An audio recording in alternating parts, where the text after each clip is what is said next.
ஆரம்பிச்சிருக்காங்க. இந்த அணில்கள் அணில்கள் என்று சொல்கிறத கொஞ்சம் மாற்றுங்க. எதுக்கு அணில்கள் அணில்கள்னு எப்போ பார்த்தாலும் புலம்பிக்கிட்டே இருக்கீங்க? எவனை எடுத்தாலும் அணில்கள் அணில்கள். என்ன விஜய் அரசியலுக்கு வந்துருக்காருன்னா அவருக்கு என்ன தகுதி இல்லையா? இல்லை அவர் தமிழ்நாட்டை சேர்ந்தவர் இல்லையா? இல்லை வெளிநாட்டிலிருந்து வந்தவரா? ஏன் அவருக்கு தேர்தலில் நிற்கிறதுக்கு உண்டான அம்சம் இல்லையா? தகுதி இல்லையா? செல்வாக்கு இல்லையா? ஒரு நடிகராக இருந்தவர் நடிகர் அது நடிப்பு துறையிலேருந்து மாறி வரும்போது மாறி வந்தாச்சு. வேற ஏன்டா திரும்பவும் அந்த நடிப்பு துறைக்குள்ளேயே கொண்டு போகிறீங்க? உங்களுக்கெல்லாம் அறிவே கிடையாதா? நடிப்பு துறையில் இருந்தவங்க தானேடா நாட்டை பூரா ஆண்டுக்கிட்டு இருக்காங்க. இப்போ புதுசாக ஏன் இப்படி குழப்பிக்கிட்டு இருக்கீங்க? இப்போ 20 தீர்மானம் போட்டிருக்கு. அதில் 18 தீர்மானம்னு சொல்கிறாங்க. இப்போ இவர் 18 தீர்மானம் போட்டது. ஆனால் ஒரு பெண் அந்த செயற்குழு கூட்டத்தில் ஒரு உறுப்பினராக சேர்த்துருக்கு. அந்த பெண்ணை வெளியில் பேட்டி கேட்காங்க ப்ரெஸ்ஸு.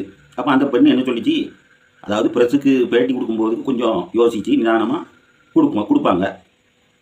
தாவேக்காவில் உள்ளவங்க அனைவருமே புதுசாக உள்ளவங்க. அதாவது அனைவரும் ஏழை எளிய மக்கள், பெண்கள், கஷ்டப்பட்டவங்க, இவங்களுக்கு தான் பொறுப்பு கொடுத்துருக்கு.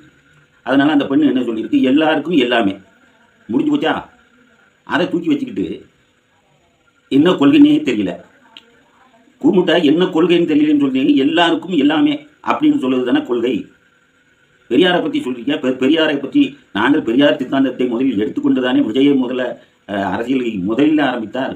பெரியார், அண்ணா, காமராஜர், புரட்சி தலைவர், இப்படி போன்ற தலைவர்களை எல்லாம் முன்னெடுத்து தானே அவர் வந்தார். புஷி ஆனந்த் வாட்டர் பாக்கெட்டும் பிஸ்கட் பாக்கெட்டும் கொடுத்தாராம். சரி, வாட்டர் பாக்கெட்டும் பிஸ்கட் பாக்கெட்டும் அந்த கூட்டத்துக்கு வந்திருக்கவங்களுக்கு அவர் கொடுத்துருக்காரு, ஒரு பொதுச் செயலாளர். மற்றவங்க மாதிரி ஒரு கோட்டரும் ஒரு பிரியாணி கோட்டனும் கொடுக்கலையா? பிஸ்கட் பாக்கெட்டும் வாட்டரும் தானே கொடுத்துருக்காரு. அப்போ உங்களுக்கு புத்தி இருக்கா?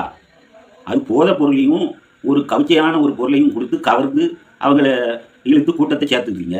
இது ஒரு பிஸ்கட் பாக்கெட்டையும் ஒரு தண்ணீர் பாட்டலையும் கொடுத்துருக்காரு. இதை ஒரு விமர்சனம். இதில் வேற சம்மந்தம் இல்லாமல் பேச என்ன பேசுகிறேன், பெரியார் காலத்தில் அந்த காலத்தில் கலைஞர் அந்த கொள்கையை கையில் எடுத்தார் இல்லைன்னு சொல்லுறீங்க. திராவிட கட்சி திராவிட நாடு என்று எல்லாம் இருந்தது. பெரியார் அந்த திராவிட நாடு அரசியல் கட்சியே வேண்டாம் அப்படின்லாம் சொன்னார். அண்ணா ஒன்றே குலம் ஒருவனே தேவன் அவர் ஆரம்பித்தார். அடுத்ததுக்கப்புறம் புரட்சி தலைவர் வந்தார். அவரும் அந்த திராவிட சித்தாந்தத்திலே அது நடந்தது. புரட்சி தலைவி அவங்க வந்தாங்க, அதே கொள்கையில் வந்தது. வேறு தமிழ்நாட்டை பொறுத்தளவில் இப்போ இவர் சில பேர் சில பெரிய மேதாவிகள் சொல்கிறாங்க. என்ன சொல்கிறாங்க, விஜய் புதுசாக ஒன்றும் செய்யலையே, எல்லாம் இந்த திமுகவை